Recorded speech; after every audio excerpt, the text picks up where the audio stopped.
Friends, welcome to Ramas Arusuvai kitchen. நாம் இன்னைக்கு இந்த வீடியோவில் என்ன பார்க்க போறோம்னா, ரொம்பவே டேஸ்டியான பால் கொழுக்கட்டை எப்படி செய்யலாங்கிறத இந்த வீடியோவில் பார்க்க போகிறோம். வீடியோக்குள்ளே போகிறதுக்கு முன்னாடி சேனலை ஃபஸ்ட் டைமாக பார்க்குற ஃப்ரெண்ட்ஸ் சப்ஸ்கிரைப் பண்ண மறந்துடாதீங்க. கூடவே இருக்கிற பெல் ஐக்கானை கிளிக் பண்ணிக்கோங்க. அதில் ஆல் ஆப்ஷனை செலக்ட் பண்ணிக்கோங்க. இந்த பால் கொழுக்கட்டை செய்கிறதுக்கு நம்ம மாவு ரெடி பண்ணிக்கலாம். அதுக்கு ஒரு பேனில் 1 கப் அளவுக்கு தண்ணி எடுத்துக்கோங்க. தண்ணியோட அளவு வந்து நீங்கள் மாவு எவ்வளோ எடுத்துக்கிறீங்களோ அதுக்கு ஈக்குவலாக இருக்கட்டும். இப்போ இந்த தண்ணியில் தேவையான அளவுக்கு உப்பு சேர்த்துக்கலாம். 1 டீஸ்பூன் அளவுக்கு தேங்காய் எண்ணெய் சேர்த்துக்கலாம். இல்லைன்னா குக்கிங் ஆயில் கூட நீங்கள் சேர்த்துக்கோங்க. இப்போ தண்ணி நல்லா கொதிக்கட்டும். கொதித்த பிறகு நம்ம 1 கப் அளவுக்கு அரிசி மாவு எடுத்துக்கிறேன்.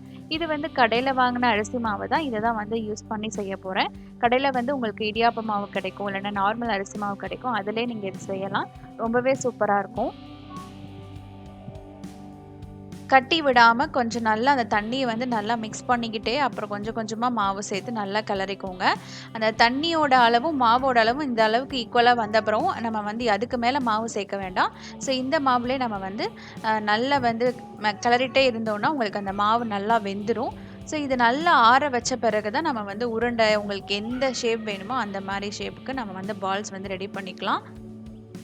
உங்களுக்கு சர்க்கரை வந்து வேணும்னா இந்த கொதிக்கிற தண்ணியில் இன்னும் கொஞ்சமாக ஒரு 2 டீஸ்பூன் அளவுக்கு சர்க்கரை சேர்த்து நீங்கள் செய்யும் போது பால்ஸ் சாப்பிடும் போதுமே உங்களுக்கு நல்ல இனிப்பு சுவையோட டேஸ்ட்டாக இருக்கும். இப்போ இது நல்லா ஆறினப்புறம் நம்ம வந்து நல்லா பால்ஸ் வந்து பிடிச்சி வச்சுக்கிட்டே ஒரு மீடியம் சைஸில் நம்ம பால் எடுத்துக்கலாம். இதை வந்து நீங்கள் த்ரெட்டு மாதிரி நீட்ட வாக்குலேயே நீங்கள் தேய்ச்சி வச்சுக்கலாம். எந்த பால்ஸ் எந்த ஷேப் உங்களுக்கு பிடிக்குமோ அந்த மாதிரி நீங்கள் வந்து தேய்ச்சி ரெடி பண்ணி வச்சுக்கோங்க. இப்போ கொழுக்கட்டை செய்கிறதுக்கு வேறு ஒரு கடாய் எடுத்துக்கலாம். அதில் அதே அளவு அந்த 1 கப் பால் எடுத்துக்கிட்டேன். அந்த 1 கப் பாலுக்கு 1 கப் வந்து தண்ணி சேர்த்துக்கோங்க. இதில் வந்து நான் பசும்பால் தான் யூஸ் பண்ணி இந்த பால் கொழுக்கட்டை செய்கிறேன். ஆனால் வந்து நீங்கள் பசும்பால் பாதி இந்த தேங்காய் பால் பாதி ரெண்டையும் மிக்ஸ் பண்ணி கூட செய்யலாம். இல்லைனா ஃபுல் அண்ட் ஃபுல் நீங்கள் வந்து தேங்காய் பாலில் கூட செய்யலாம். இப்போ இதில் வந்து ஒரு 3 ஏலக்காவை நல்லா பொடி பண்ணி ஒரு பவுடர் வந்து ஏலக்காய் தூள் வந்து கொஞ்சம் சேர்த்துருக்கேன். இது பார்த்திங்கன்னா நல்ல ஃப்ளேவராக இருக்கும். இப்போ இதில் வந்து நான் 1.5 கப்பு பால் சேர்த்துருக்கேன். 1 கப் அளவுக்கு தண்ணி சேர்த்துருக்கேன். ஸோ இதில் வந்து தேவையான அளவுக்கு சர்க்கரை சேர்த்துக்கோங்க. உங்கள் சுவைக்கு ஏற்ற மாதிரி எவ்வளோ சர்க்கரை வேணுமோ அந்த அளவுக்கு சர்க்கரை வந்து நீங்கள் சேர்த்துக்கலாம்.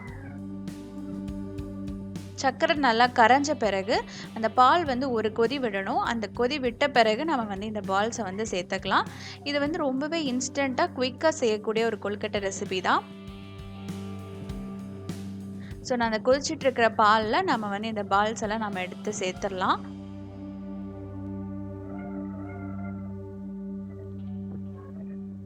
பால்ஸ் வந்து சேர்த்த பிறகு நம்ம கரண்டி வச்சு கிளறிட்டே இருக்கக்கூடாது. அப்போனா வந்து அந்த அரிசி மாவு கரைஞ்சிரும்.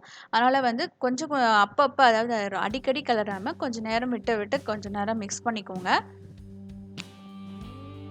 பால் கொழுக்கட்டை பார்த்தீங்கன்னா நல்லா கொதிச்சிருச்சு. ஆனால் வந்து தண்ணியாக இருக்குது. ஸோ இதை கெட்டிப்படுத்துறது என்ன பண்ணலான்னா, ஒரு 2 டேபிள் ஸ்பூன் அளவுக்கு ரைஸ் ஃப்ளவர் வந்து எடுத்துக்கோங்க.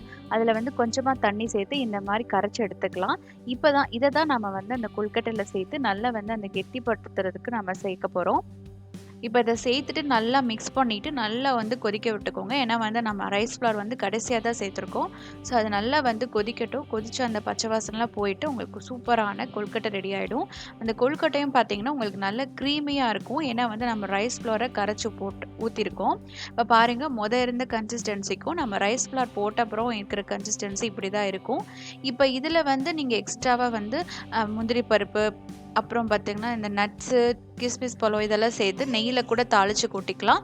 இல்லைன்னா வந்து தேங்காவை கூட நீங்கள் அரைச்சி சின்ன சின்னதாக கட் பண்ணி அதை கூட நெய்யில் வறுத்து சேர்த்துக்கலாம். இதெல்லாம் வந்து உங்களுடைய எக்ஸ்ட்ராவாக ஆட் பண்ணுறது. இதில் வந்து கொழுக்கட்டையில் எக்ஸ்ட்ரா ஃப்ளேவர்ஸ் ஆட் பண்ணுறது அந்த மாதிரியும் நீங்கள் செஞ்சுக்கோங்க.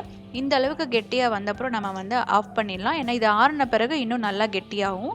ஸோ சூப்பரான பால் கொழுக்கட்டை ரெடி ஆகிடுச்சு. கண்டிப்பாக இந்த ஸ்டைலில் ட்ரை பண்ணி பாருங்கள். ரொம்பவே டேஸ்ட் நல்லாயிருக்கும். இந்த வீடியோ உங்களுக்கு பிடிச்சிருந்த சேனலை மறக்காமல் சப்ஸ்கிரைப் பண்ணிக்கோங்க. லைக் பண்ணுங்கள், கமெண்ட் பண்ணுங்கள், ஷேர் பண்ணுங்கள். தேங்க்யூ ஃபார் வாட்சிங்.